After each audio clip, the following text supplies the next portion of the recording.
Welcome to Hockey Night in New York, where Islanders hockey always reigns supreme.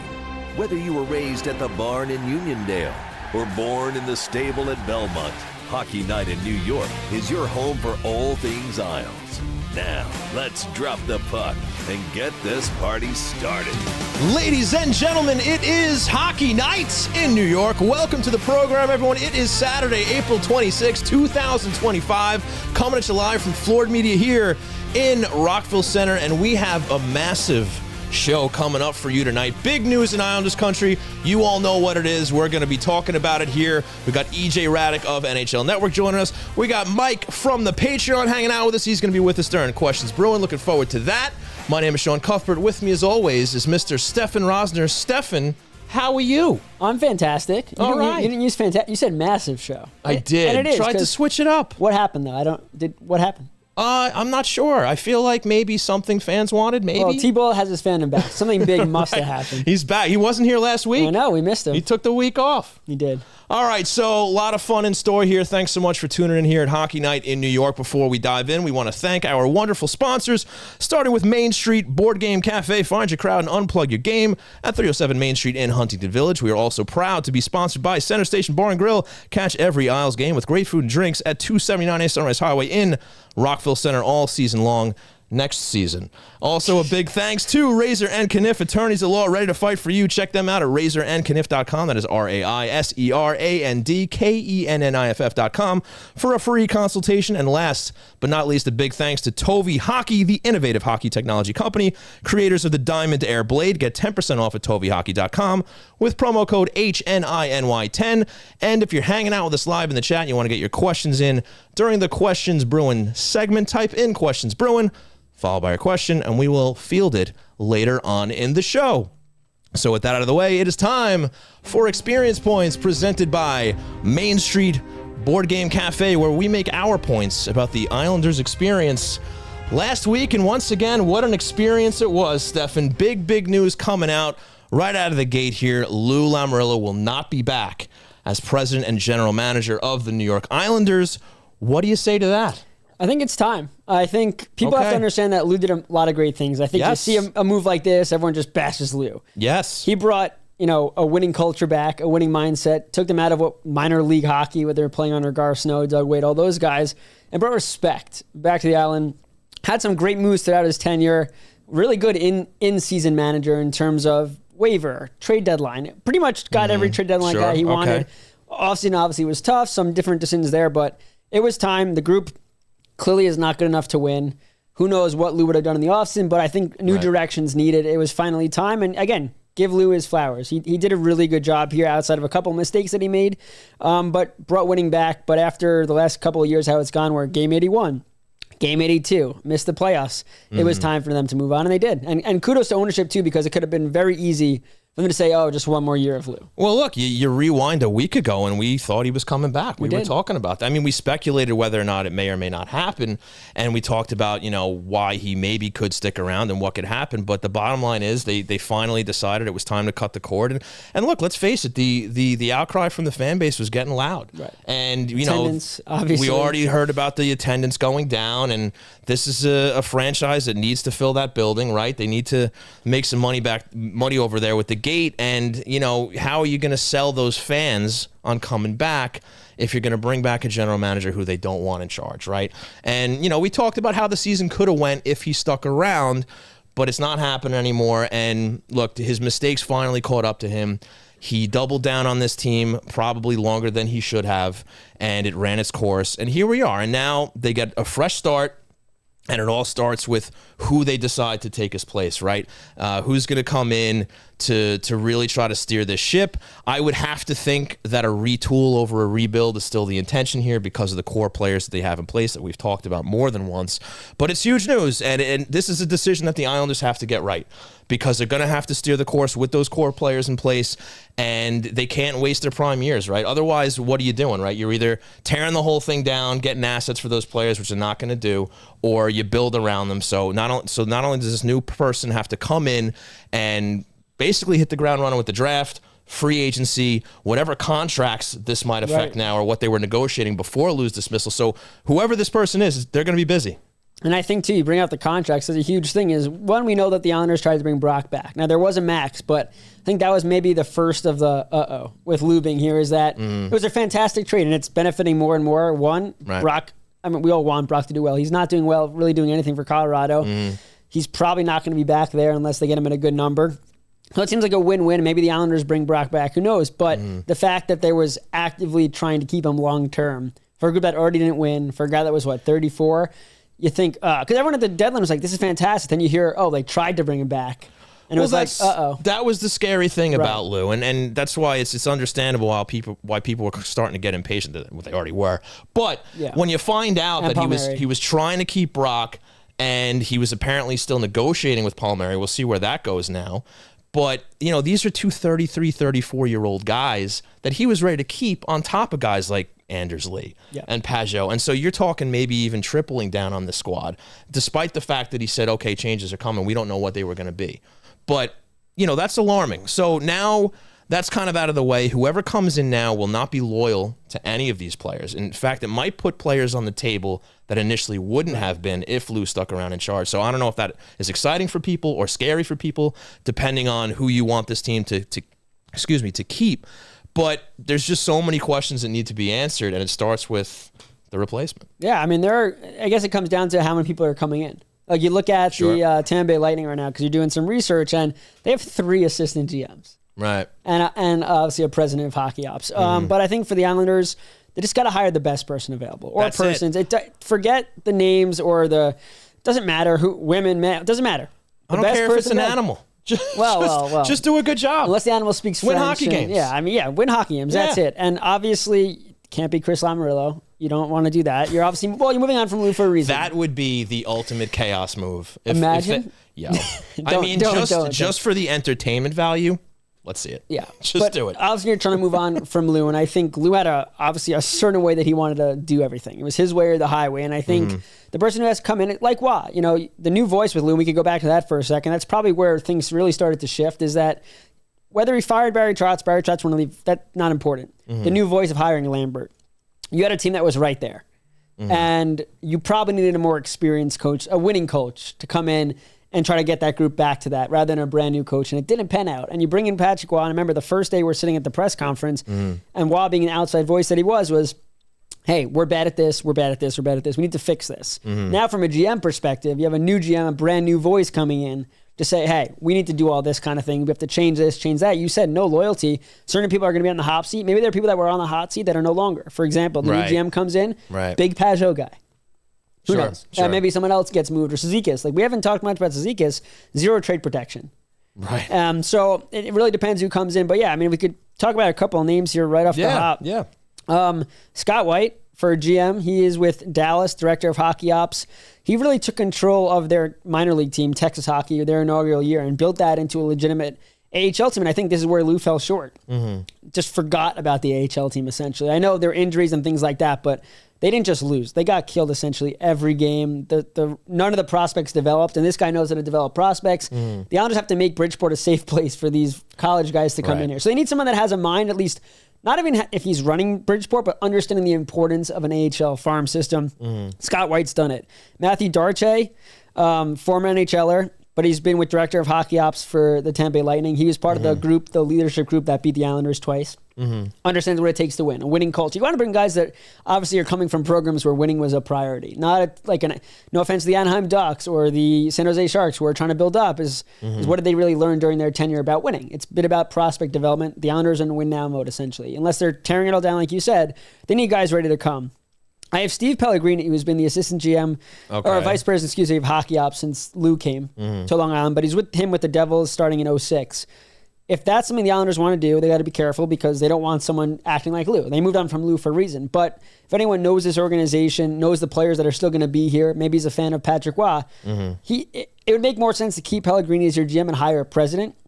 But for these new guys, I mean, Scott White, Matthew Darche, part of winning cultures. And I think it's important to bring someone, like you said, that has the experience. White's had 15 plus years of experience. Darche, like I said, has been doing it since 1920. But again, he's a former NHLer player helps as well. That's experience about winning and what it takes in room. So those are 3 guys I have there. And then presidents, I think Ken Holland's I've heard his name a lot. And he Makes has sense. 4 Stanley Cup winner. I know how it with Chiarelli in Edmonton. I blame more of that on Chiarelli. What was that? He thought he was getting Oliver Ekman-Larsson, and he was getting Adam Larsson. Just all the stuff you don't. Chiarelli, that's not a name I want to hear. Let's put it that way. I would say Holland and Bergevin is a good possibility with the Kings if they want to leave. That's the thing too, is you're whether it's an assistant GM or a president, you're pulling them away from winning cultures, right? So I think it's important. But listen, for the reason I think an AGM could get the job is that if they're a winning culture, that GM on their team, whether it's Nil or Brisebois, like they're not going anywhere. So you want to go and get guys that want that opportunity, that have proven that they deserve that opportunity. Yeah, and I don't mind an assistant GM at all. Right. Somebody who's been in a front office, right? Who's been learning on the job, who knows what it takes to become and be a general manager. My concern is, and the names being banned, some of the names being banded about on Twitter and stuff like that, like Thomas Hickey and Kevin Weeks. Love those guys. I think they're great.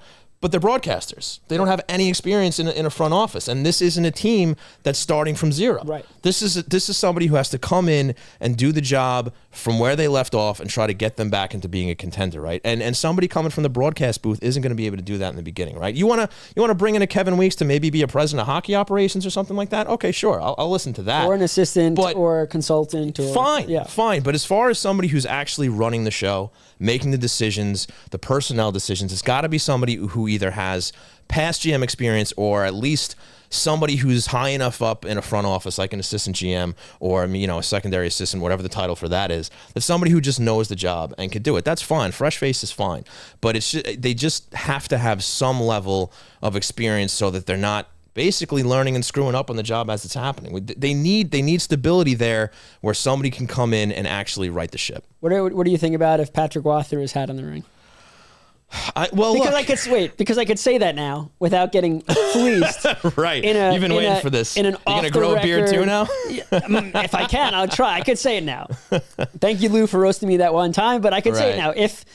If there's a president of hockey ops and Patrick Waugh is going to become a GM and they have Benoit DeRosier, who could probably be a fantastic either a head coach at the NHL someday or more of a role in assistant or running Bridgeport, like I mentioned last show, if they're going to play that system. But, I mean, I think he's going to throw his hat in the ring. I think he loves coaching. Don't get me wrong, but it's clear as day everywhere he goes. He wants more of a say in the team and the makeup of a team.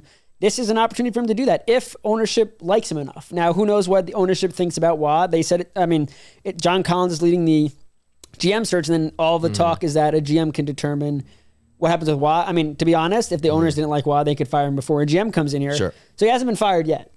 Also so true. that's a positive, and I don't know how much they do like Waugh. That'll be a huge talking point with whatever president they're bringing in. Like, hey, part of this agreement is that you're keeping Waugh for at least a season or the start of the year, and then go from there. See, but maybe he wants it. I think that's a mistake from jump. If ownership tells the incoming president or general manager, you have to keep Patrick Waugh.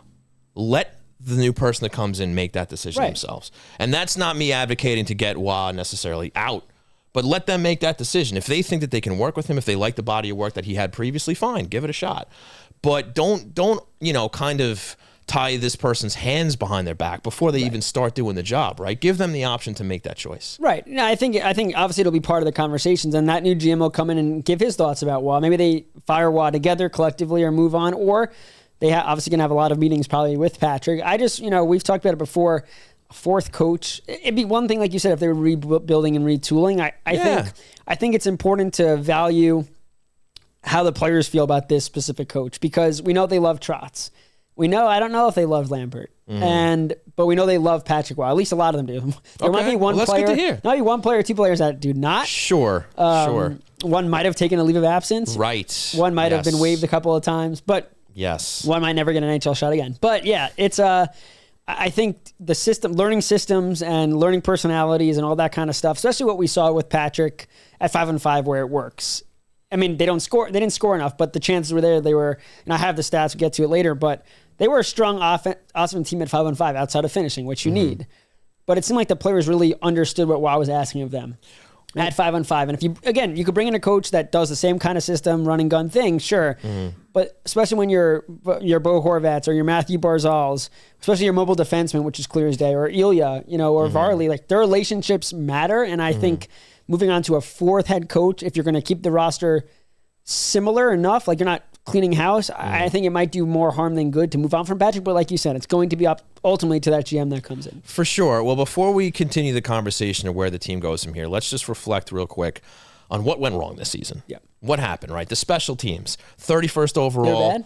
They were bad? They were bad. They were, when you're 31 out of 32, that's fairly awful. You look at that, you look at the blown leads, you look at the injuries, obviously plays a role, but at the same time. Can we talk about that for a sec? The injuries? Please. Do not blame the entire season on injuries, but the fact that people are just saying injuries did not play a part in their downfall is right beyond horrific. As it and I understand it. Was the team healthy enough, like when they're completely healthy, good enough to win a cup? The answer is no. Are they good enough to make the playoffs? 1,000%. I mean, look at the wild card race at the end. Nobody wanted it for like a month and a half. And that's been the case the last couple of years where the Islanders got in. One, they've played well down the stretch, but also teams play bad in January, February. But injuries, certainly, when you have Barzal, 2 long-term injuries, Duclair tearing his groin in Game 5, Varley going out, which probably one of the, I'm not saying it's a worse injury than losing a Barzal, but definitely second. And then having to play Sorokin a lot. Injuries definitely played a part. But all those games that they blew early in the season, that they had the leads, you don't blame on injuries. They just have to get the job done. But there's so many things that went wrong. But injuries started it off. Yeah, without question. And then you look at the lack of finishing. You talk about the stats basically backing up Patrick Roy and his system, the shot generation, but they weren't finishing, right? So they need guys that can put the puck in the net. That's something we certainly have learned over the years. We didn't just find out this year, but when you see the stats that back up Roy's system, now you're like, all right, well, if these guys can't finish, they got to bring in guys who can. There was some hope that Duclair would do that. He got hurt, but they obviously need more than that, He didn't right? even finish the season either. No, he did not. And also, when talking about the injuries, we've really got a good gauge now on just how, I suppose, unreliable the bodies of Adam Pelech and Ryan Pulock are, right? And not only did they find themselves out nearly, 15 to 20 games each season, it almost feels like a guarantee, but we're also seeing that those injuries have taken a toll on these guys. When they do come back, whether it's too soon or not, they are not the same players that they were when we were all of us were singing their praises as the top pairing of the New York Islanders, especially during those long runs with Trotz, right? These are guys who just aren't performing at that same level. Now, whether that's because they're aging, whether that's because of the injuries, or just the natural progression downwards that some players have, the bottom line is they're not holding the same weight that they were previously, right? And I think that's why the new management also has to look at things like that and say, do we still want to run with guys like that if we know that they're going to go down and they're not going to help? Yeah, best ability is availability. We always say it. I mean, even Romanov, there's a little concern there with a long-term deal. I know he wants to be an Islander for a long time, and I think he will be, but he's a guy that, just the style he plays, he misses games. This injury that he had early in the year where he tore, he tore the cartilage between his ribs. Like, that's obviously a freak injury, not something that's injury prone, but he had the shoulder injury in the playoffs a couple years ago. How is his body going to last over an 8-year deal? So there's concern there. Noah Dobson, too, even long-term, just in general, the way he plays. He's been hurt a couple of times as well. Right. So, you need to have players that are durable, especially if Y is back. It might be offensive based, but you're on the forecheck. You're finishing your hits. That takes a toll on your body, too. It's not just blocking shots. Like, the amount of hitting that you do. I mean, look at Romanov. Look at other guys. Like, injuries are going to happen. But you'd have to be, and we'll talk about depth, too, is the Islanders had depth. The problem was they weren't scoring depth. And so when the top guys went down, it wasn't like other guys on the team stepped up. They didn't have the finishing ability to do that. So that's one thing that they definitely, and we'll talk more when we get into free agents and trades, but they got to get finishing up and down the lineup, not just one of that elite finishers. They need third and fourth liners that know how to put the puck in. Scoring depth. Yes, absolutely. So before we break for what's on tap and talk about experience points here, is there anything else that you want to key on that just went wrong for this team that, kind of put on display why they didn't make the playoffs and why they didn't have a successful season? Yeah, I think I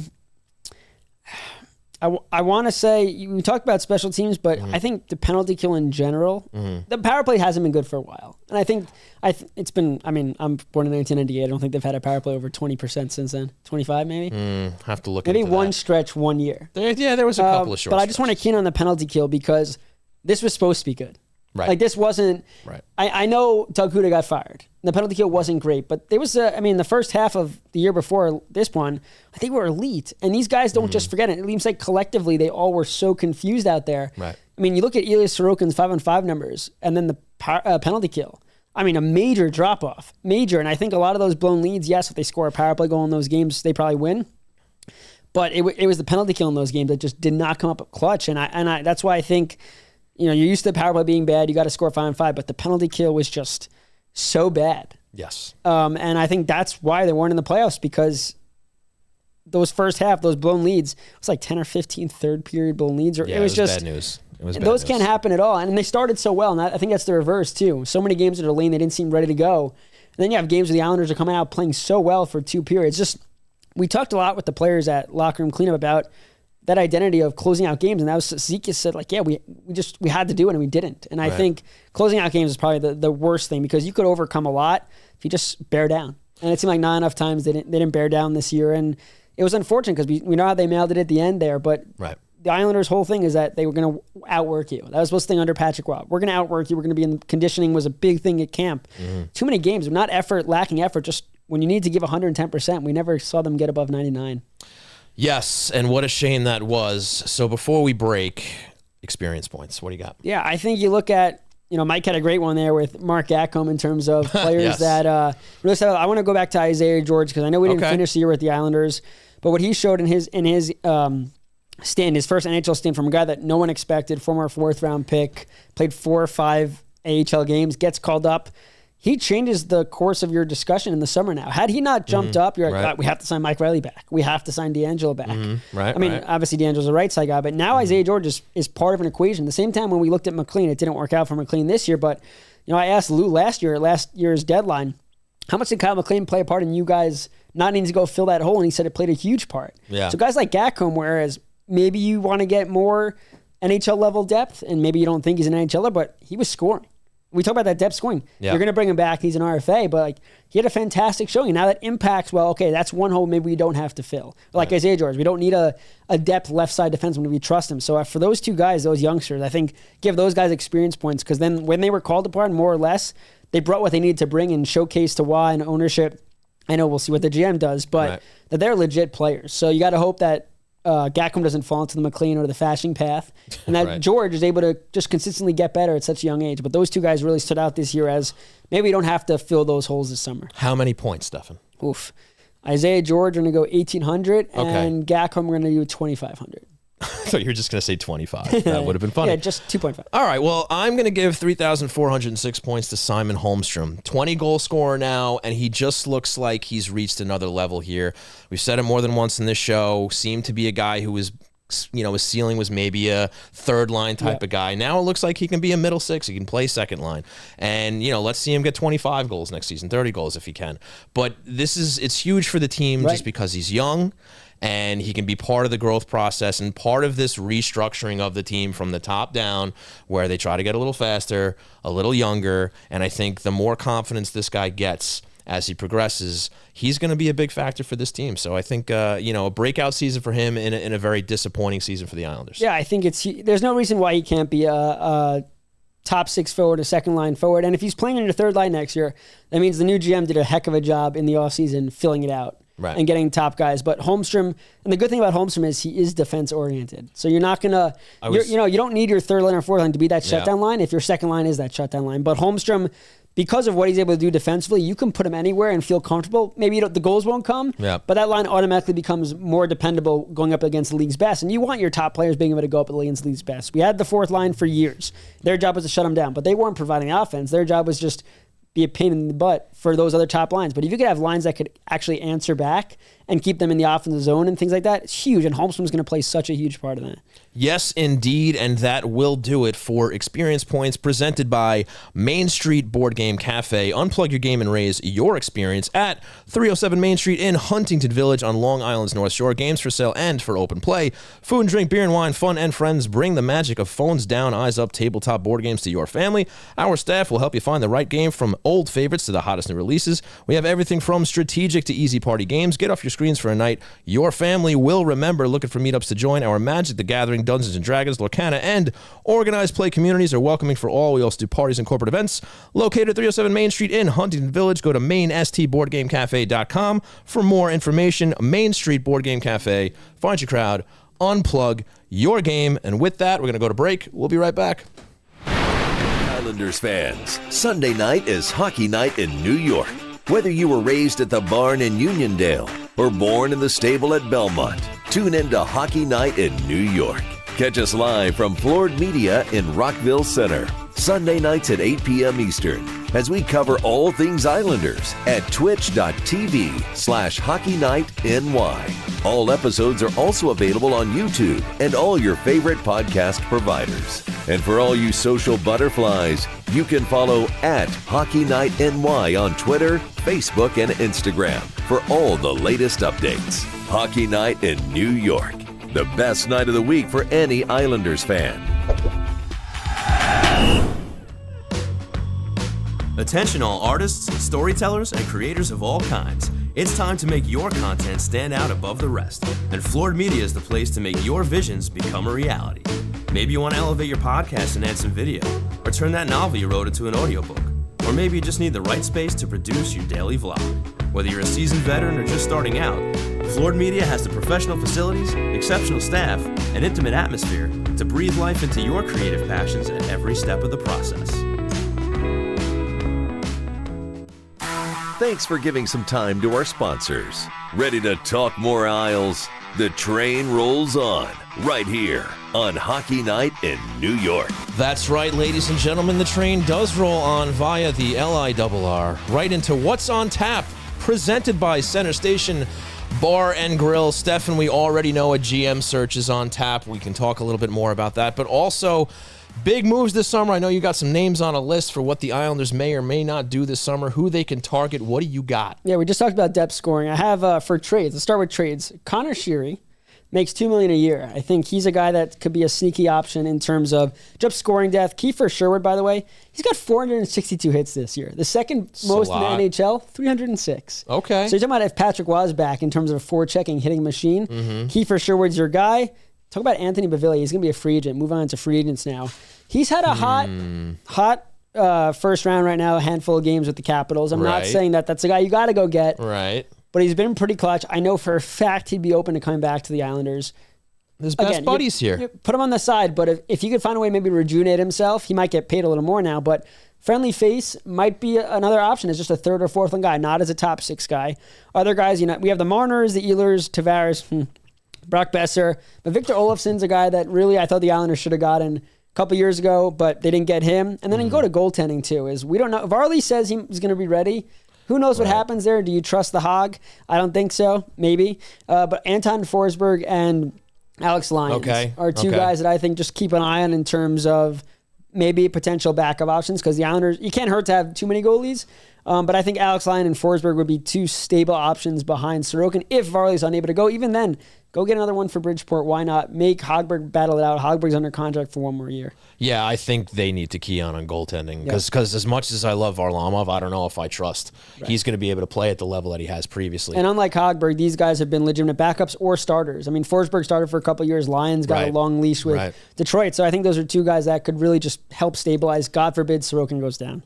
For sure. And maybe just looking at players on the current roster and now knowing that there won't be any loyalties to these guys, do you think that there's anybody maybe in danger of going from the Islanders? Yeah, I think Cizikas is just one of those guys because trade protection is a big thing. I mean, you may say you want to move a Palak, a Pulak, and a Mayfield. Pulak and Mayfield have full no trades. Yeah. What about moving an Anthony Duclair if he doesn't ask for a mutually whatever it is? Full no trade. Right. Anders Lee, modify no trade. Pajot, modify no trade. So you got to work with these players, but one guy like Cizikas, if you feel like you don't need a center and let's say you're going to keep Pajot, hypothetically speaking, and you have Callum Ritchie coming in, you have Kyle McLean, Gackham also can play center. Maybe you move Sipakov to center. I think you really should move Barzal back to center. You don't need a Cizikas. I'm not saying you trade him and get anything crazy back, but you're shedding some cap. So I think Cizikas is a guy to definitely keep an eye on. It's going to be really hard to move these back-end guys. I really do. I don't think Dobson's going anywhere. But I think Anders Lee is certainly a possibility if a new GM comes here with no loyalty. And I think Lee only gets moved if it's the conversation happens where he's open to it. It's not, hey, we're just going to trade you. I think it's a bad look for a new GM to come here and just lose especially the captain who just produced. It's also a big way to put your stamp on the squad, and say, hey, look, I'm in charge now, and this is what we're doing. Yeah, I just don't know if you want to still have respect for the room that's coming in. Absolutely. Yeah. But yeah, I think Cizikas is a guy to keep an eye on. I think Anders Lee can certainly be on the move. And I just think it's really hard to move those back-end guys. Those would be the two guys I would think that maybe could be moved. Other guys, you look at value. I mean, Horvat's not going anywhere. Barzal's not going anywhere. Right. Holmstrom's not going anywhere. I think you got to keep Sipakov. He's an RFA, but you got to make something work there. I mean, Engvall, we'll see what happens with Engvall if he maybe earned himself some more time. But yeah, Cizikas just always intrigued me because he doesn't have trade protection. Right. Yeah, for sure. Yeah, it's going to be fascinating to see just what these new people in charge do, because we know the limitations of this team, and we know the limitations of being able to unload some of these players. So there's going to be plenty of hurdles in trying to improve this squad and trying to change it. We know that there's a mandate now to do that. But when you talk about these guys who have no move clauses, no trade clauses, and maybe, undesirable salaries. Or years left on their deal. Right, exactly. So it really is going to be interesting to see how this new person in charge really handles the job, and just how much change they're actually able to make this summer. Yeah, and we talk about change too. I mean, we got to go to the coaching staff in the sense of Patrick Roy is back. What do they do? Right. Again, John McClain, really nice guy. Power play's you got to move on. Albaline is, without a doubt, jury's out, but you look at, if you're going to move on from Lou, it probably makes sense to get rid of anyone that Lou hired. I think Patrick Roy being back, it's important that he gets his staff in there, whether it's Benoit DeRosier becoming the power play coach or defensive coach, or just giving him a bigger role. It worked. Like, the players bought into what Benoit was serving them. Right. It didn't really work out for the power play or the penalty kill. But again, that's going to be up to the GM. That's the other thing too, is like, okay, we're going to keep Roy. But like Lou, when he came in, he brought the players that he wanted for Trotz. I mean, Trotz picked his staff, but Roy comes in, we're going to keep McClain, and we're going to bring in Albaline. Like, Albaline wasn't a Roy hire. Right. Even Benoit was something that Lou quieted down after it was announced that he was coming in. Lou's like, absolutely not. That's not kind of how we do things. I announce who's coming in. And they bring him in. I just think if you want the most out of Patrick Roy, give him people that he knows his system, knows what he wants, because, again, it worked for the players under Benoit DeRosier, best in the league in faceoffs, structure off the faceoffs. Experience the whole Patrick Roy experience. Get the guys in here. Hopefully they all speak French and English so they can understand things. Sure. But yeah, I feel like a lot of changes coming, and I'm not just saying player personnel. I mean, GM's out, but Roy's back, brand new coaching staff, and I think there are going to be a lot more players that come here, whether they're depth players or top players. Might not be the best players, but they might play the way Roy needs them to play, and that's always the most important thing. Is it's got to be about the system. Mitch Marner might be a fantastic hockey player, but if he's not willing to get physical a little bit, I mean, look at Pierre Engvall. I'm not saying those two players are comparable at all, but just having speed and skill for some guys might not be enough for Patrick Roy's system. I think you give Marner a pass. Yeah, you might. If he's a little less physical, I think you still bring him on the team if he's willing to come over. I mean, the caps, that's the other thing too, is they have $29 million in cap space. When you do the math on all the contracts that are like counting Palmieri's, it's like down to 8. Sure. All right, That's not ideal. Well, we got to move on from What's on Tap because we still have some heroes to talk about before EJ Hradek joins us. So that'll do it for What's on Tap, presented by Center Station Bar and Grill. Catch great food and drinks, live events, all your favorite sports at 279A Sunrise Highway in Rockville Center. And now we move on to Hero of the Week. That's right. Obviously, no skates hit the ice for the New York Islanders, but we do want to take this opportunity to salute two heroes of ours who obviously we got some unfortunate news here in Islanders country after the dismissing of Lou Lamoriello, and that, of course, is the dismissing of Chris King and Greg Picker from the radio broadcast team. Huge loss for Islander country and the Islander community. Chris King is a guy who I've been listening to since high school. Maybe since I was in diapers. Since 4 days ago, right? But I mean, just basically to steal words from people like Arthur Staple, just fabric of the Islander community here, and I think it's just really a short-sighted decision to let these gentlemen go, not only just for the practical reason of having a radio broadcast, but also what these gentlemen meant to the Islander community, to the Islander fans. And you want to talk about just passion, devotion to a team and to their job. I mean, these guys embodied that. Chris King, eats, slept, and breathed New York Islanders hockey. We've had him on the show countless times. And just an absolute, professional, knows his stuff, comes prepared, throws stuff at us we don't even know, and just always a great interview. And so it's such a shame to see this happen to these guys. And you hope that maybe they, with the outcry from the fans, that they do the right thing and maybe they reconsider. But I really think it's a bad decision on ownership to make this choice, especially if you're trying to present yourself as a major league franchise and you're getting rid of you're in the New York area, New York media. You should have a radio broadcast team, and it should be Chris King and Picker. And obviously the timing of the announcement didn't help the fan base at all, and for more so Kinger than Picker, but Picker was great too. I spent a lot of dinners sitting next to Kinger, and you talk about being the amount that he put in of time. And listen, you expect all of them to do it, but this is a guy in Chris King who just knows everything. We had him on the show so many times, and you're okay, you prepared for the interview, but wow. Blow us away in terms of the knowledge. And he was a fan, and you could tell that he was a fan, but we have a call here. This was Game 4 of 2021. This was the Pulak save to win that game. And this is just one of many calls where Chris King's emotions, not that you tear up listening, but it brings you back to that moment. And here's that call was awesome. Trying to move it far side and out. 10 seconds to go. Loose in front. Ryan McDonough walks around backhand. Oh my goodness, Ryan Pulak saved the game. The horn sounds. The Islanders hang on. They win it 3-2. Ryan Pulak in the crease. Blocks a shot that would have tied it for Tampa.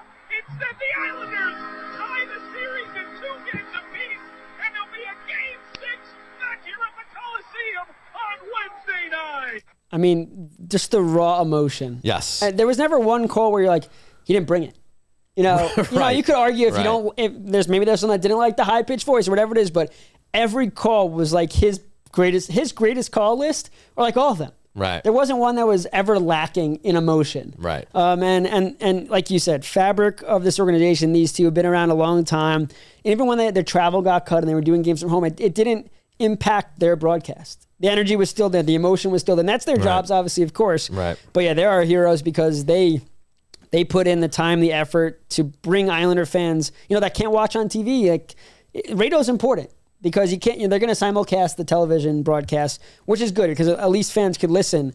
But if you've listened to a TV broadcast and listened to radio, a lot more descriptions have to happen on radio because you're not watching the game. So Kinger did such a great job in Picker with the analysis that hopefully maybe that gets reversed or Kinger's back in some way, shape, or form, or Picker's back, because they deserve a chance to stay with this organization through this change. No doubt about it. So obviously best goes out to them, and hopefully one way or another, even if it doesn't work out with the Islanders, they land on their feet.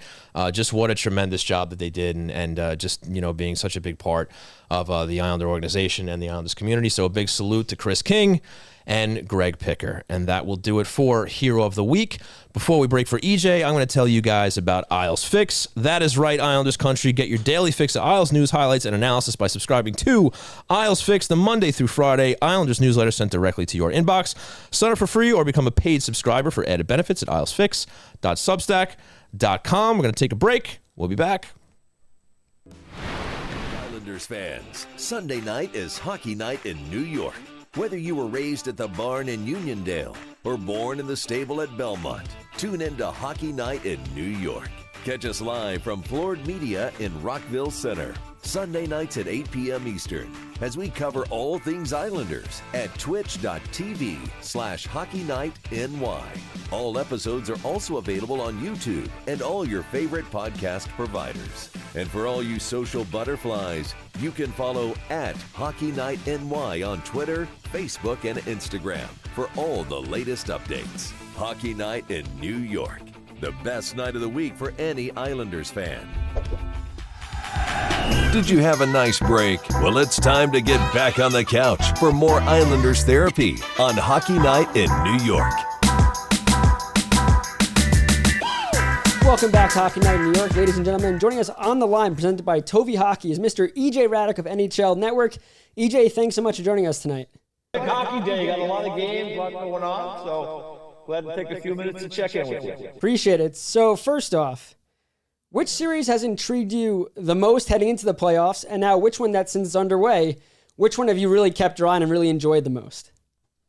Well, I think the one that intrigued me the most was probably going to be Dallas and Colorado coming into it, just for all the different storylines and how good both teams are. And it has lived up to every bit of that so far. I'm looking forward to the game this evening. But the series that has really kind of caught my eye has been Minnesota and Vegas, because Minnesota has played so well.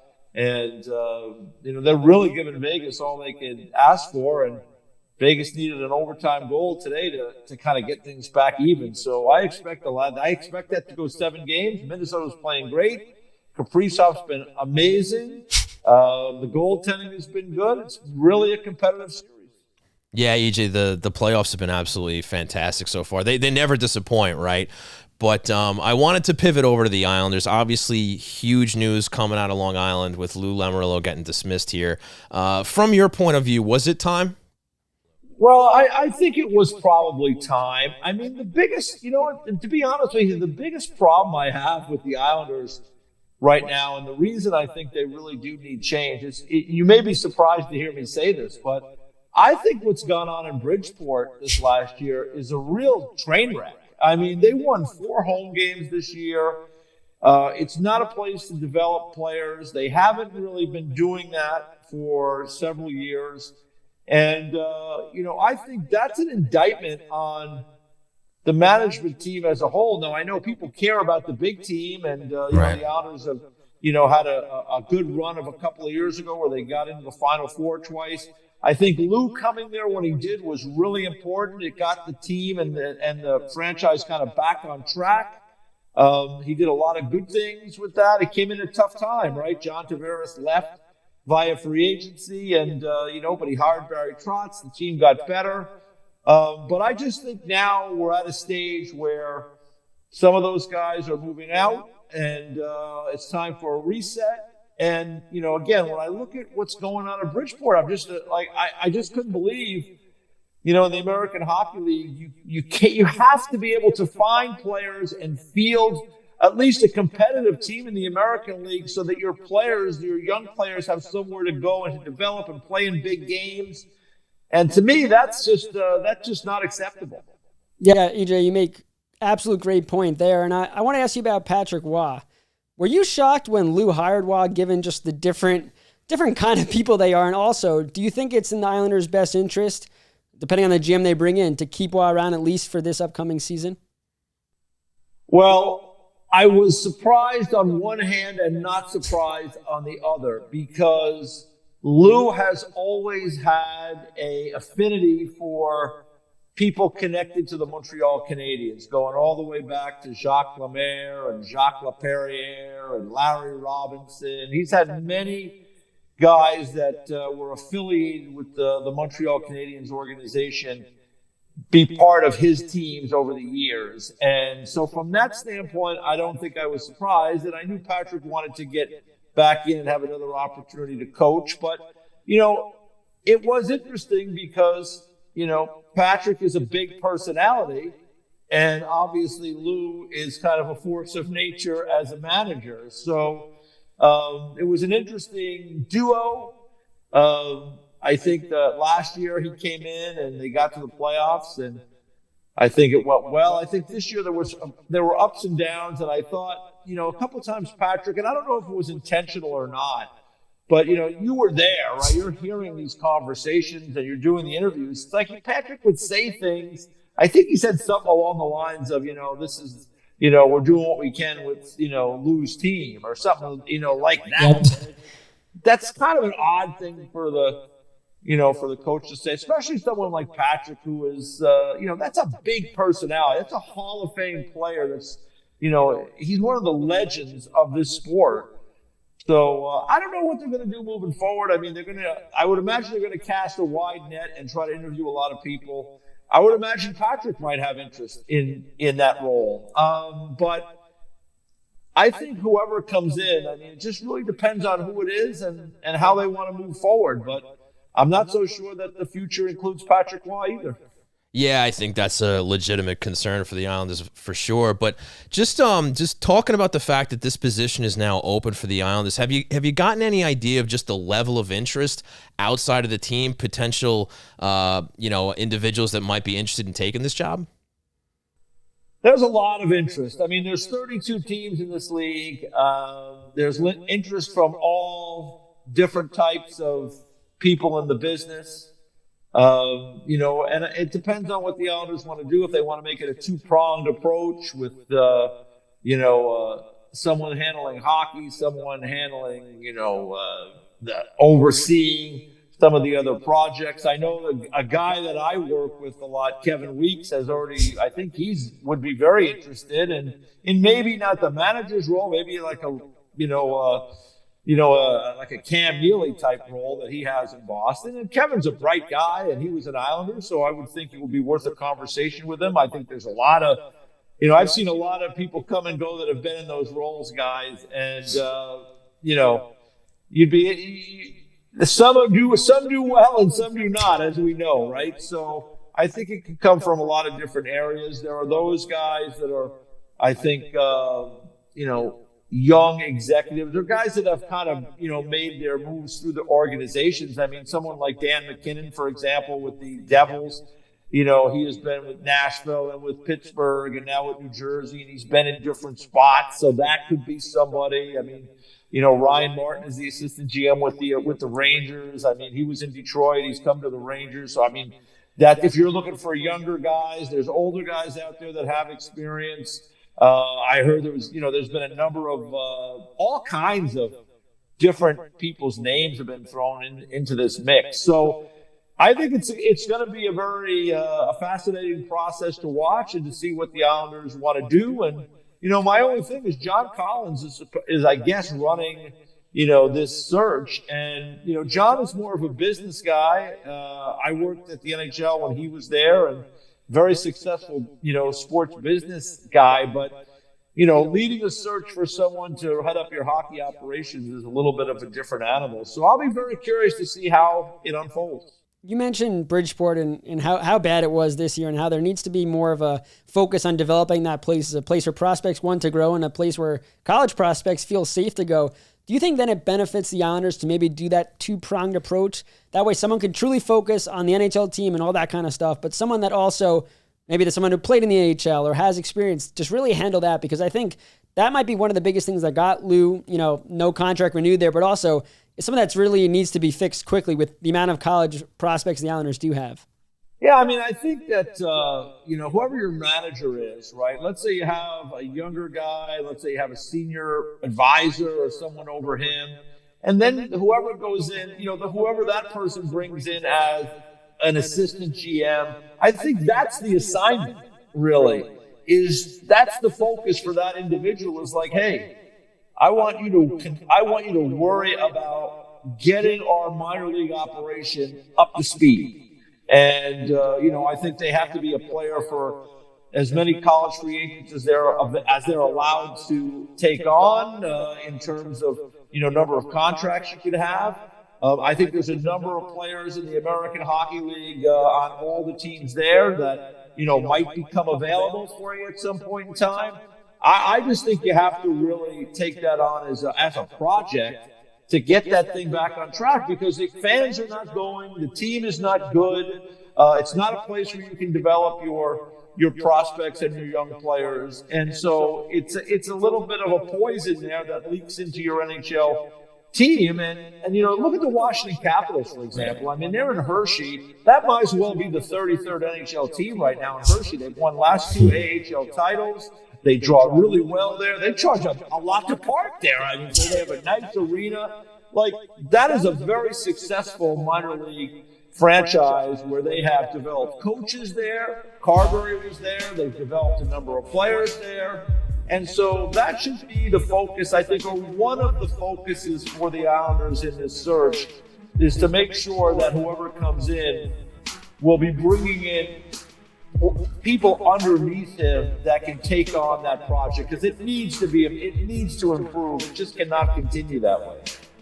Yeah, and EJ, you talk about the team not being not being good this season, and it's going to be a big undertaking for the new general manager that comes in here. What does this team need to do to get better? They obviously have a core they can work with Barzal and Sorokin, Horvat, maybe Noah Dobson. What does this team need to do in the offseason to improve on the ice? I think that's the key, right? Because like some fans I talk to, they're like, "Oh, we got to burn it down. We got to rebuild." Right. I'm just not a fan of that in a 32-team league where that kind of rebuild could take a decade or more. There's no guarantee that it would be successful. What the Islanders have right now, as you point out, is they have Sorokin in goal, one of the better goaltenders in the league. They have a handful of players as forwards and defensemen that is kind of a core of their group. They've moved out a few of the older guys. I think they've got to have more team speed throughout their lineup. I think that should be something they focus on. I think they tried to do that last year with the addition of someone like Anthony Duclair. It just didn't pan out last year. They can only hope that they can figure out where that's going to go next. I know he was injured early on and never really found his way, and then there was the problems at the end of the season. So, whoever comes in here has to understand, has to know the players both in the National Hockey League, in the American Hockey League, in Europe, college free agents, because these are the places you add players. They're out there to find the teams that have good organizations, that have managers that are really dug in and doing the work. It's a 24-hour, 7-day-a-week job. That's how you get better. There's no quick fix. They don't have a lot of picks. They got to hope the Richie kid can play, and they got to hope that Cole Lageman, after maybe another year in college, which I would highly recommend for him, can be a player that helps them as well. Well, EJ, we appreciate your insight there. But first off, or lastly, whatever, who's winning the cup this year? Who do you got? Oh, boy, come on.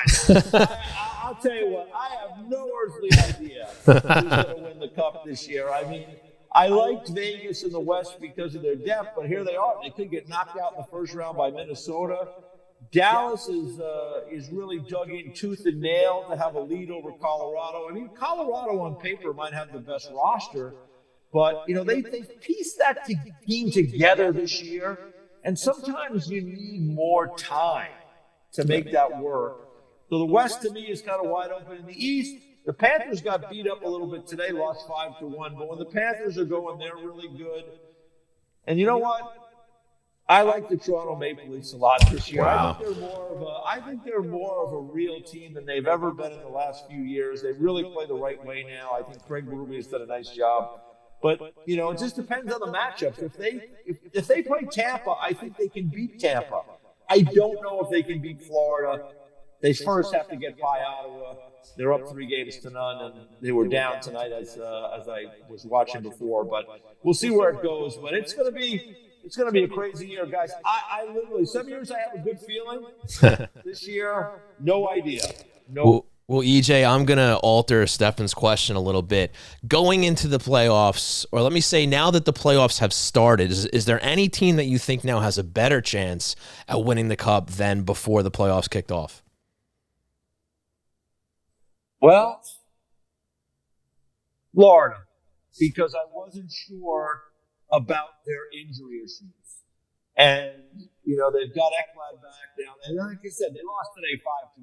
And, it just didn't go their way. Right. It's been a weird series. All 3 games the team has won on the road. But I got a lot of belief in Florida still. And if they're healthy, and they appear to be healthy right now, they're going to be a tough team to beat. So I would say now that I've seen 3 games, I've seen Florida play, and I know that they're relatively healthy, I think I feel better about their chances to win again. Now, it would be incredible for them to do it, to win back-to-back years, and having gone to the final 3 years, that'd be some accomplishment.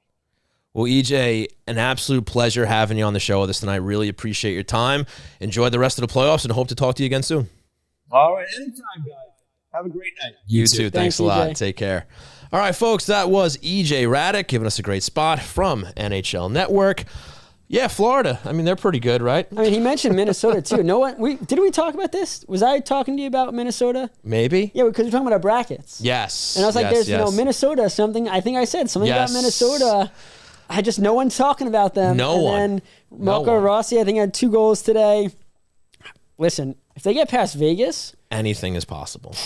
Yeah, for sure. That would be huge. Listen, I didn't believe in them at all. Yeah. In fact, I'm in this. I think Vegas won today in overtime, but still. Right. So that's even at 2-2 now. Right. Yeah. But I mean, I don't know. Minnesota, man, no one talked about them. You know what? It'd be nice. Look, it's always fun to see somebody new come out of one of the conferences, right? You have your retreads of Colorado, Dallas, Vegas, right? Like to see Minnesota get through, that would be. Listen, fun. Clutterbuck retires, Minnesota wins the Cup. What does that mean? Nothing, absolutely. How do you tie those two Brock together? Nelson free agency. I don't know, nothing. No, well, Clutterbuck just announced his retirement right before the playoffs began, and now Minnesota's, making some noise. Who knows? Okay, fair enough. Well, that's going to do it for On the Line, of course, presented by Tovi Hockey. Stefen, why don't you tell us a little bit more about Tovi Hockey? Let me do just that. Tovi Hockey, the innovative hockey technology company, is the creator of the 100% solid carbon fiber Diamond Air blade, the only other NHL-approved blade technology.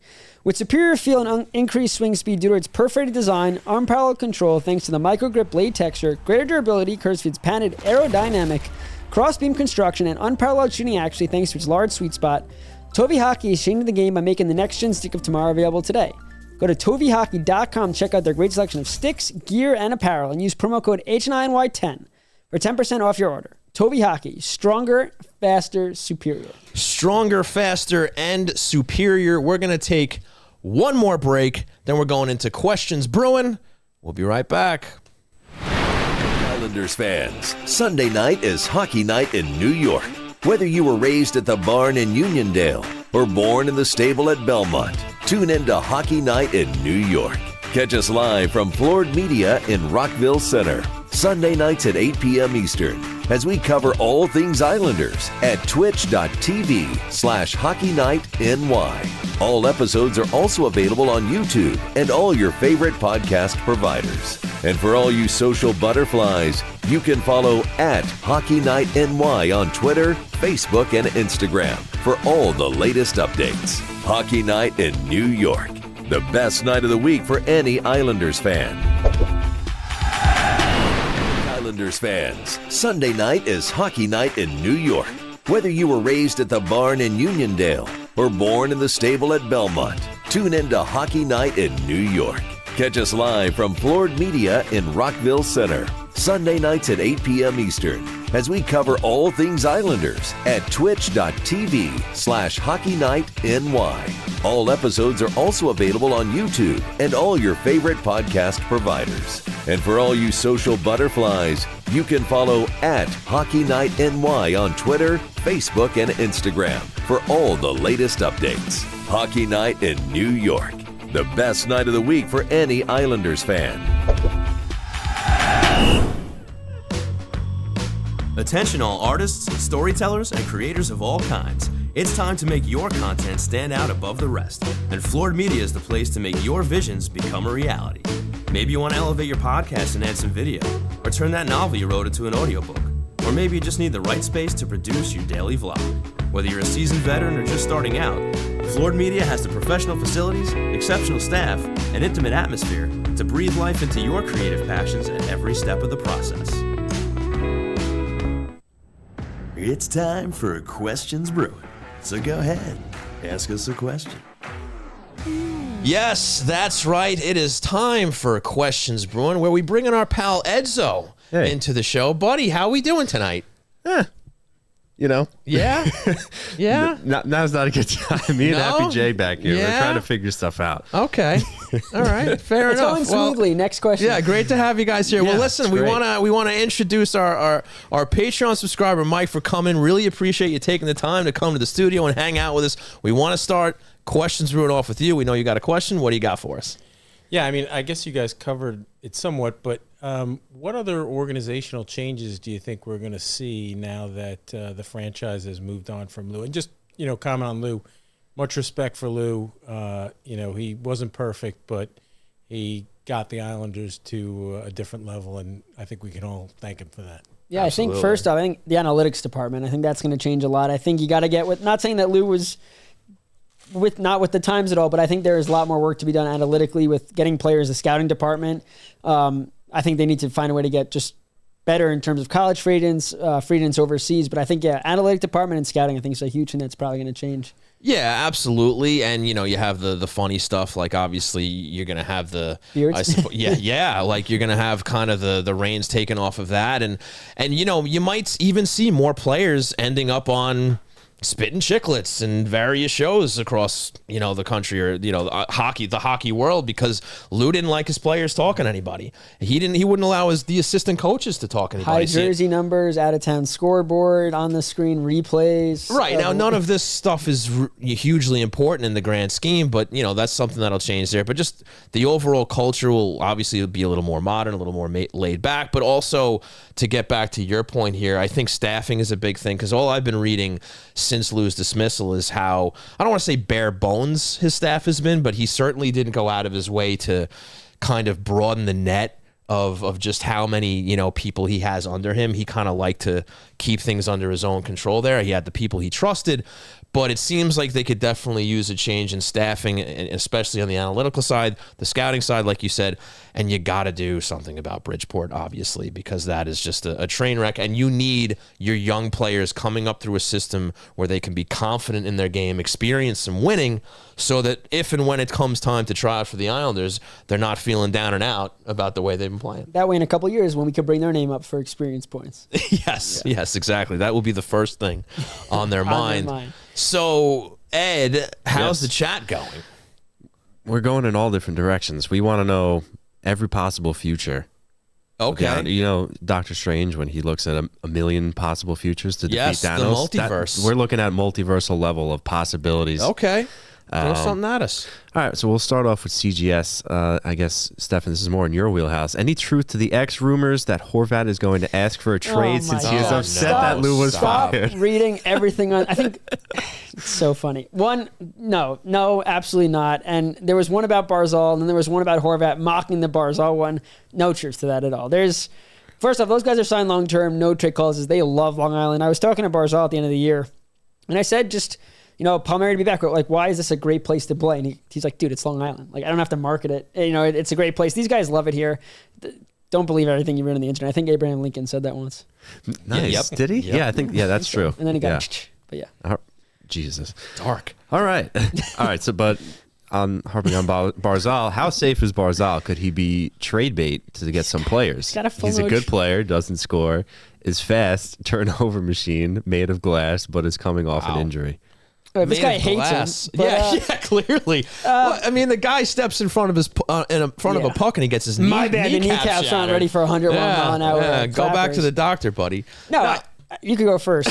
But look, I will say, as we alluded to earlier in the show, that there's certainly more of a chance of things being on the table than previous. I mean, are you going to get rid of your top, forward and Matt Barzal? Probably not. And the only way you're doing that is if probably he's packaged for somebody who you would probably consider better than that. But I don't necessarily think the Islanders are looking to move on from Matt Barzal. I think he's a guy who's going to be a staple on this team. Like you said, Bo Horvat, Ilya Sorokin. I think you can make more of a case for Noah Dobson being dealt. Right. A younger guy who's shown promise, who is supposed to be the top offensive defenseman on this team. He still is, but he obviously had some setbacks. Is he a guy maybe they reevaluate and say maybe we can get something different for him?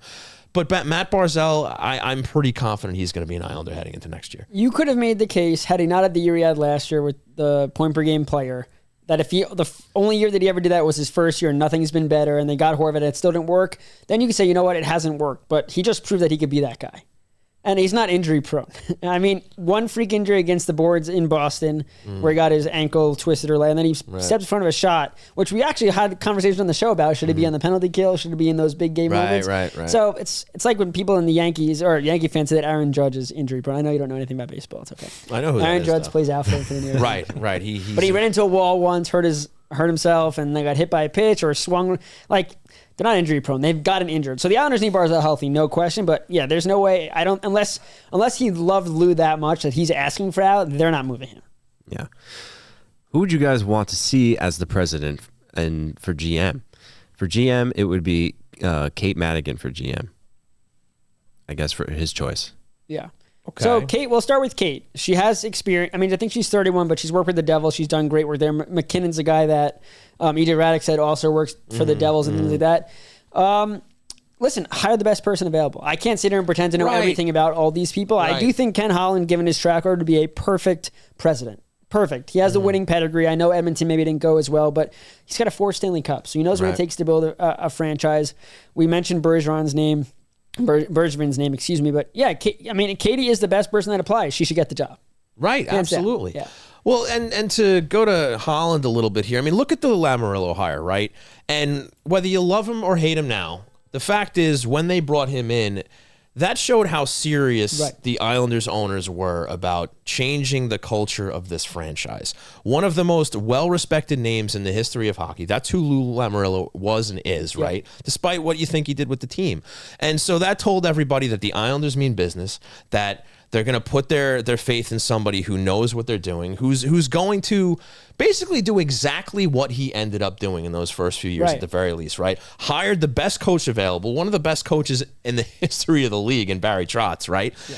And just completely changed the perspective of this franchise, which was sorely needed going into that, right? So at least ownership has the track record of doing that, right? They're willing to open up the purse strings, and they're willing to bring in people who they can put faith in, right? So I think Holland is a guy that they will very seriously look at because he has that history, he has that success, and he also has that respect where when you bring in a name like that, he's somebody who can bring in a top flight coach. He's somebody who can negotiate with the top free agents in the league, right? This isn't a former backup goaltender with no experience who everybody laughed about negotiating top-end contracts with top-end players. Like, nobody came to the island back then because nobody was willing to, right? But a guy like Ken Holland, Lou Lamoriello, that opens the door to having those conversations. And that's not to say that there aren't other less experienced candidates that can get that job done. But at the very least, I'm sure that's a guy they're going to look at because they want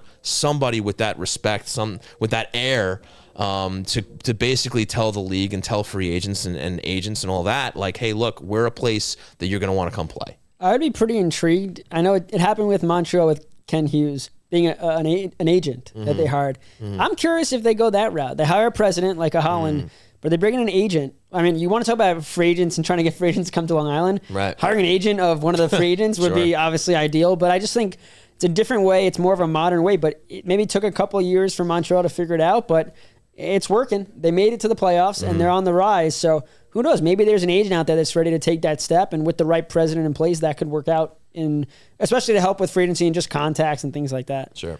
Mr. Tom Boyle's back this week with a new question. He says, do you see the new GM completely tearing it down? No.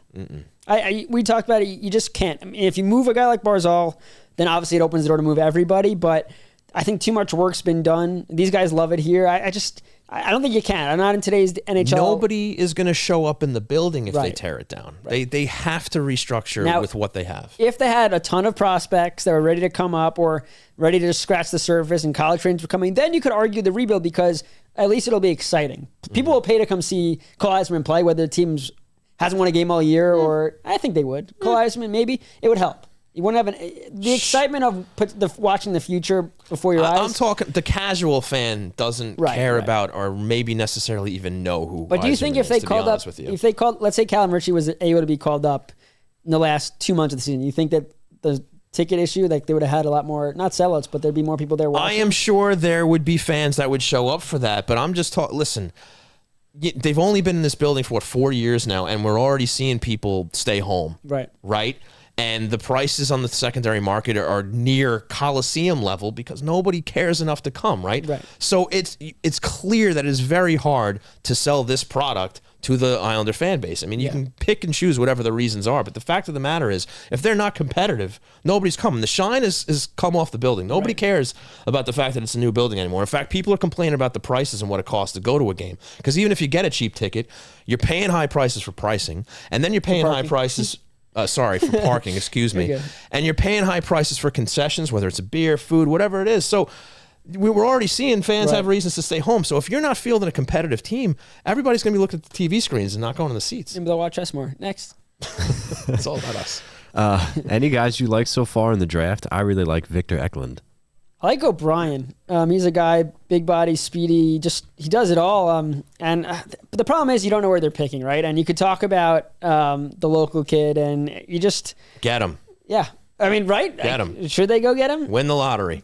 I mean, if they win the lottery, that'll be something. But I think it's not too early to look at the draft. That being said, it's a very big difference from number 1 and number 10. But O'Brien, I really like. I mean, there's a lot of names. Listen, if you're in the top 10, I wouldn't say don't think about trading the pick. Depending on how much offers you do get, it might be beneficial because next year's draft and you have a pick, a first-round pick, it may be beneficial to trade that pick, do a Romanov type thing, and maybe get a pick for next year.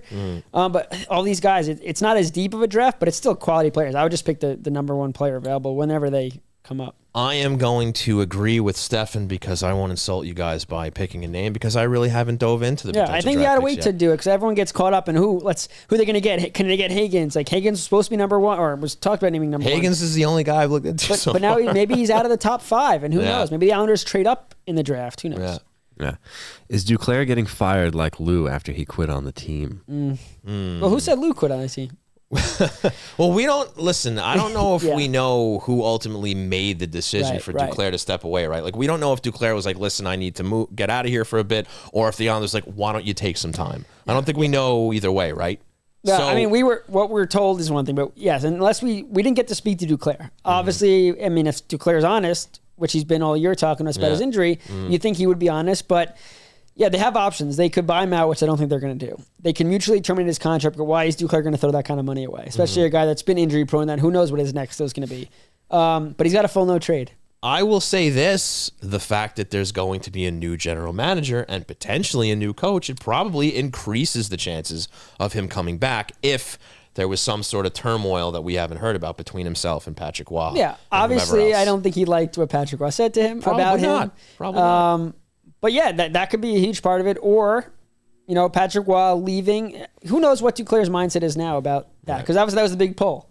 And I think kind of maybe a bridge was burned and things like that. But yeah, I wouldn't be shocked either way, whether he was gone, whether it was traded or mutually parted ways, even though I really don't think he's going to throw that kind of money away, or he's back. And if he's back, they need him to be healthy. And if he's healthy, they need to be his mindset's got to be correct because when he's on, we've seen what he can do with talented players. Now, the Islanders might have to get more talented players, but he produced with Kucherov and Stamkos, I believe. That's the line he was on in the playoffs and when he went to them at the deadline last year. And we all thought Barzal, Horvat, and Duclair. Like, there's no reason that line, if it's together, I think Barzal should be a center, but whatever. If that line's together, there's no reason why Duclair can't score 20 to 25 goals and be effective up and down the lineup. We'll see. When the Islanders games are on TNT, Prime, ESPN, or Apple TV, will there still be radio simulcast or will the game be unavailable on radio? So we haven't been told that just yet. I think that's something they definitely have to figure out because there are a lot of games now, especially in this day and age where 8 to 10 games are going to be on some other kind of network. How about this? As far as we know, the Islanders haven't even acknowledged any of this yet. This is coming from... But we were told simulcast. You were? Yeah. So the Islanders came out and said simulcast. There was no official report, but we were told, all of the people that were told that they're going to do it. Because that was another thing, too. Just the fact that news came via anyone other than the Islanders organization. Yeah, there was clear miscommunication, obviously, with whether it was the move, the timing of the move. The Islander fans were so happy, a lot of them with Lou being gone. That announcement, we got our car blasting the cool music outside, but we'll see. I don't think they're gonna go back. I know there's petitions going out there about it. I think what's done, and I don't think getting rid of radio is obviously not ideal for the fans that drive, but it's not a shock because of how it's been going. The industry's been going. A lot of teams are starting to simulcast and not cut costs like they can't. I saw people say, well, they can't afford radio. It's not that. You're just going to allocate that money somewhere else. This music is great. Didn't they do a simulcast back in the day, for a while? Temporarily. And then I think when the games weren't on, when they were on some other broadcast, I think they did have a radio broadcast. Yeah, and those could be games, and that's a great point. Those could be games where maybe you bring Kiss King and Graham Picker back just for those games. Produce special if they're games. willing. Well, yeah, we'll see how they feel. Right, but that's your opportunity to get legit them back and things like that. But they have to be up to that. The money's got to be good, I would assume, and you have to have production for it. But I know they haven't announced what they're going to do for those things yet. I'm assuming an official announcement will come out of this whole thing. They're going to focus, obviously, on the GM first. Right. But after that, they owe their fans just not an explanation, but just the direction. Because I think without direction, it also didn't come out from the team. So right. So that's not always the team's fault. Not coming out. Sure. They could have obviously it got out, but it is very interesting that despite all of the talk about it, they still haven't come out and really addressed it. And I think they want to make sure now that it's out, they don't want to rush and say something. I think they want to make sure, hey, this is what we're doing. This is how we're going to do it. Because if they go out and say it's simulcast, then everyone's going to say, what about national games? And if they don't have a plan for that, I think they're going to get everything 110%. Hey, you obviously already heard. We made the announcement. This is what we're doing. This is where you could find the games. We don't even know if you could stream it on the app or it's going to be on a radio dial. I think they have a lot to work on. And when they're 100% ready for all the details, that way no one asks follow-up questions, it'll be a better situation for fans. At least they don't have to. I think all the fans are wondering, well, we have no radio at all now. It's like, oh, we're simulcasting. So I think not to give them time because they obviously want to know. So but now you're going to hear a lot more Brendan and Butchie. Correct. It also though impacts the Hofstra kids. Right. Too, That's another working thing. on the show and stuff. I'm like, no, they don't get to do that, and that probably loses some of the appeal of going to the Hofstra program there. That's a huge point because I know a lot of people that got their start at Hofstra, and you lose there's no real other program where you could go into the radio booth and be part of that production. And listen, now that we're talking about it, if I'm being blunt, well, there is a question about this. If you want to lead right into that, yeah, go for it. We have a question from Enzab. He said, "Why do the Isles broadcast on Hofstra Radio? It seems a bit minor league. Perfect. Why are they not on a real radio station? You leave the arena." You leave the area and you can't hear the game. Well, that is what I was literally just about to get into. Now, listen, I went to Hofstra, so I'm glad that there's kids there that were able to get involved in this and, get the experience. But, yeah, absolutely. When you look at this from, just the standpoint of Major League franchise, they basically decided to outsource to a college. Right. Now, regardless of who that is, I mean, that's like the questioner said. I mean, that's kind of minor league stuff here. And what was, I actually thought it was cool of the new ownership in a sense to keep it because they didn't want to take it away from the kids, right? And they kept Chris King and Picker in place even after ownership changed, right? But now when they made this decision, when it first came out that Picker and King were out, I thought, okay, maybe they're getting away from Hofstra. Right. Maybe they're going to hire some new, a new play-by-play guy and a new color man, and maybe do something a little more. I don't want to use the word legit. Certainly not comparing to those gentlemen there, but maybe to at least pull it from a college station and go to maybe like a Fan or an ESPN or whatever it is, right? So I was like, okay, maybe that's the move that they're making. But then to hear that they were getting rid of them, not only getting rid of them, but also just getting rid of the radio broadcast entirely. I mean, that's awful. But yeah, I mean, I think if they were gonna do it, it would have been for that reason. But now it's toast. Yeah, it's a fair point. I feel bad for the Hofstra kids, and just hopefully there's a way for them to still get the experience. Everyone wants the broadcast, but like you said, that's a huge pull for that program is get the experience working in an NHL. I mean, you're not getting that experience probably anywhere else. Right. Now, obviously, they were on the radio dial near NASA Coliseum. It was right across the street. It was pretty easy, production-wise, truck, whatever. Mm-hmm. But yeah, they definitely need to figure out a way to make it right for because a lot of colleges, kids already applied and got in, hoping for that. Right. It's not like you apply in August. Like kids are already in Hofstra for that program. Well, Ed, if you have one more, and then we got to wrap it up. Sure. What are Wa's chances of staying with the team? I would say it's cliche, but I think it's 50-50. I think it's the GM likes him or not. That's really it. I don't think it's we don't like you, but we're willing to give you a shot because usually GMs come in and they just clean house anyway. So I think if they like Wa and they like what he's done, and I think what they have to do, number one, is talk to all the players. How do you feel? Right. If the majority of the players say they don't like him or are open to a change of direction, you obviously move on. But if it's 90% in the room, 95% saying we want him back, like we failed, we have the injuries, whatever it is, but we want him back, I think the GM has to really consider, okay, we should bring him back. Not long-term, a 3 or 4 year deal, but at least to start the year, give him a chance. If the first half goes absolutely south, then you make a move. But like I said before, I think it's really important. These guys have had so many different coaching changes. If they really like Wa and they like what they were building and things like that, I think it's so important to just get their viewpoint on this. I'm going to go 70-30 in favor of him not coming back. And that's just simply because I think most general managers coming in like to pick their own person and basically have somebody that they trust. Not to say they can't trust Patrick Wa, but somebody that they're comfortable with, somebody they've had previous experience with, whatever the case may be. I'm open to either way. If they think the best thing for the team is keeping Wa, fine. Keep Wa. Again, just win hockey games. I don't care who's behind the bench. Just win hockey games. How long was the extension he signed? I think it was a multi-year. I think he's got a couple of years left on this deal. But like everyone, you can get fired from it. It doesn't matter. But yeah, it's so much change is maybe not coming to the Islanders. We know one big change. We know there's probably coaching changes up and down NHL roster and Bridgeport. But after that, this roster, everyone's on alert. Loyalty is not a thing when this new guy or new girl walks through these doors. Indeed. And with that, it is time to wrap Questions Brewing. I want to thank Mike for hanging out with us here in Questions Brewing. Joining the fun here, and everybody in the chat for joining as well. Let's wrap this thing up. Jay, you all right, buddy? You're giving me a funny look. Okay. All right. Fair enough. Well, folks, we want to thank you very, very much for tuning in here to this final edition of Hockey Night in New York, at least for now. because the Islanders season is done. The playoffs are underway, and it's going to be a little while until the Islanders are busy, or at least until they make any sort of big announcements. So a huge thanks to everybody for tuning in for another season. Hard to believe that this thing has been going on for 11 years, and it's great to have Stefen a part of it here. Huge thanks to Edzo, J-Bone, and Jake the Snake, even though he's not here tonight. Obviously, a huge thanks to the rest of our staff. Dylan's here hanging out from the writing team. Just been an absolute joy and pleasure doing the show here for you guys. We're very humbled and appreciate the fact that you guys have been tuning in for so long.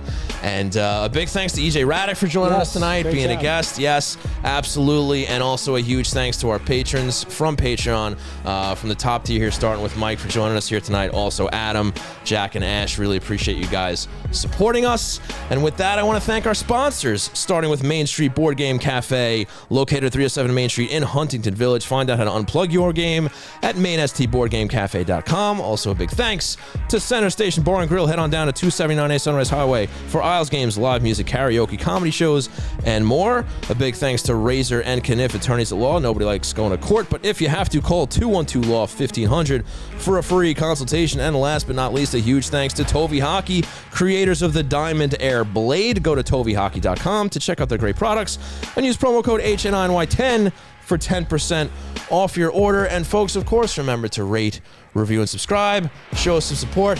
Help us out. Stefen Rosner, where can we find you? You can follow me on X at Stefen_Rosner, STEFEN_ROSNER. The Hockey News Islanders, NHL.com. The Elmonters Monday through Friday newsletter, theelmonters.com. And whatever that blue sky ending is with my name. Yeah, there you go. You can follow myself on Twitter at ShawneeHockey. You can follow the show on all social media platforms at HockeyNightNY. You can also check out the website at HockeyNightNY.com. You can check out Dylan's content over there. Yeah, hey buddy, how you doing? So yeah, keep your ear to the ground here at Hockey Night in New York. If some big news comes out, maybe we'll do something in the interim here, but we're going to go dark for a little while. Again, thank you so much for hanging out with us this season. For Stefen Rosner, for Edzo, for Jay, for everybody else in the Hockey Night in New York team, I've been Sean Cuthbert. We've been Hockey Night in New York. See you next time.